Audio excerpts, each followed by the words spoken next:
Magandang buhay mga ka-agri. Yung araw po ay araw ng Miyerkules. Nananalasa pa rin po yung bagyong Christine dito sa atin. At gusto ko rin ipakita sa inyo yung kanyang tama na po dito sa ating lakatan. Ano ba yung epekto niya? This is now 2:30 in the afternoon. Pero pag titingnan natin yung panahon dito, napakakulimlim na po.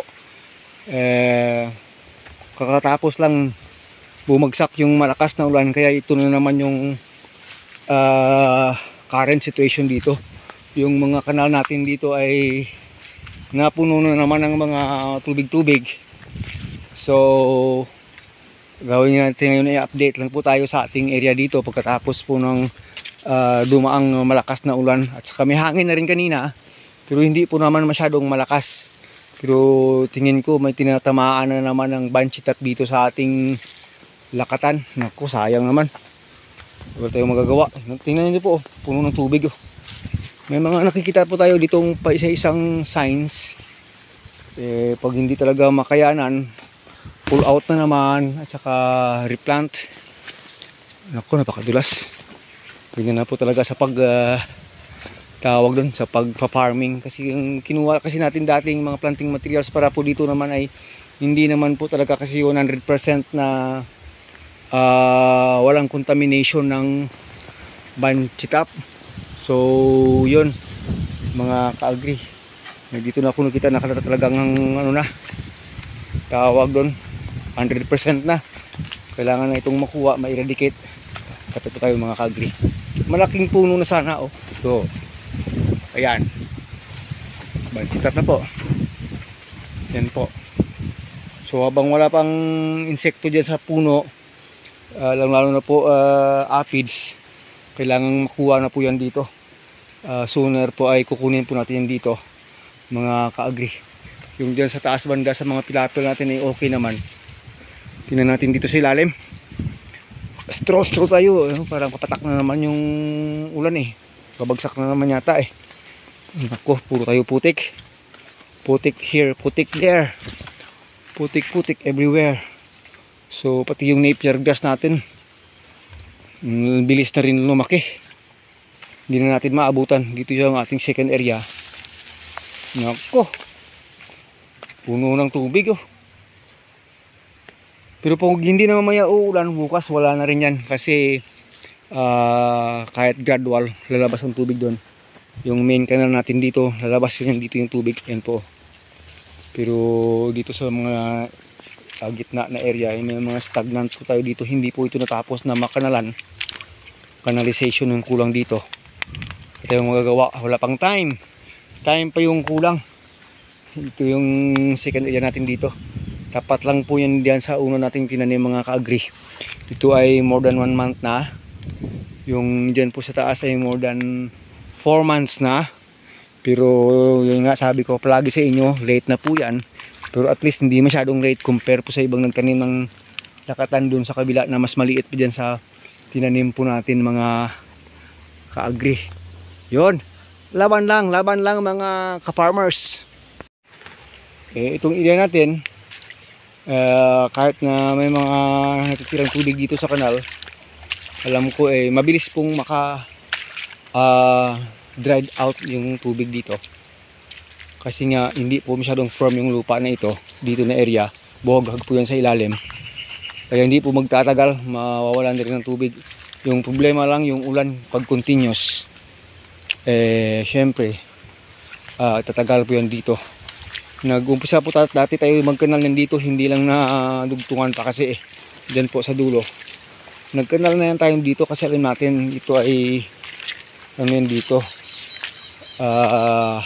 tawag dun, magpipirmi yung tubig talaga dyan. Hindi pa, hanggang dito lang yan hindi na nadugtungan kung nadugtungan sana hanggang dyan sa gitna, wala na yung tubig niyan. At saka dyan sa next na yan, pinag-isipan natin siguro dun sa dulo sa kabila yan palalabasin.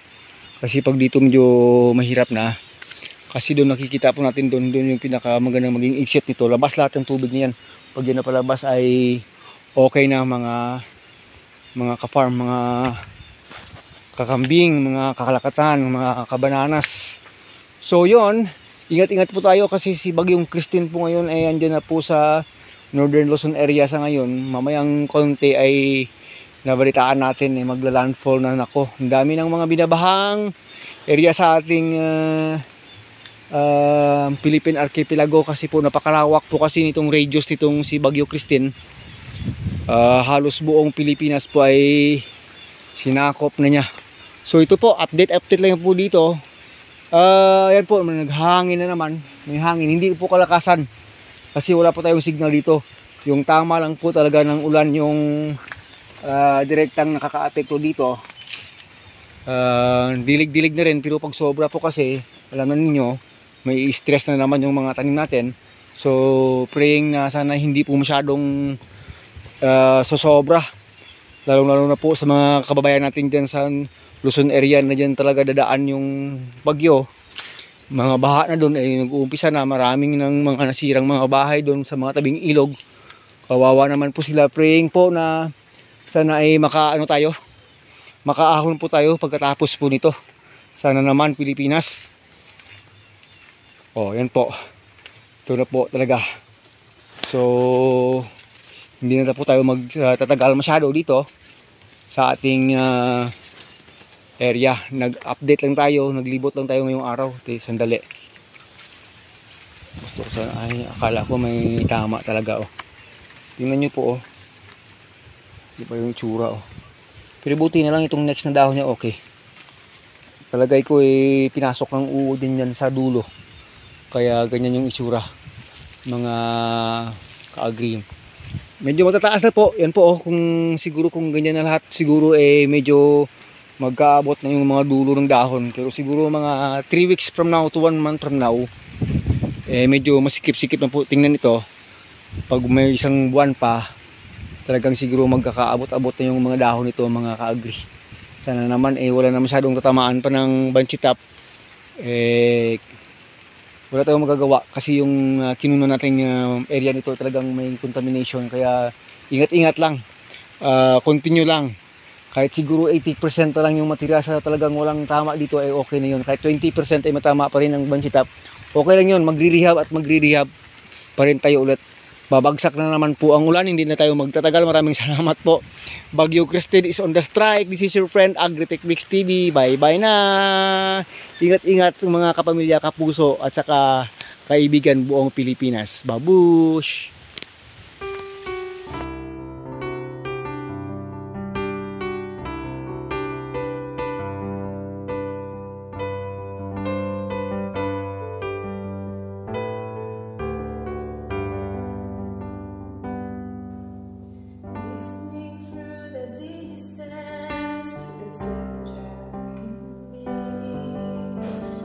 The dreams tonight, my friend, never set them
all the dreams would be apart. Don't give up, never stop. He will help you reach the star.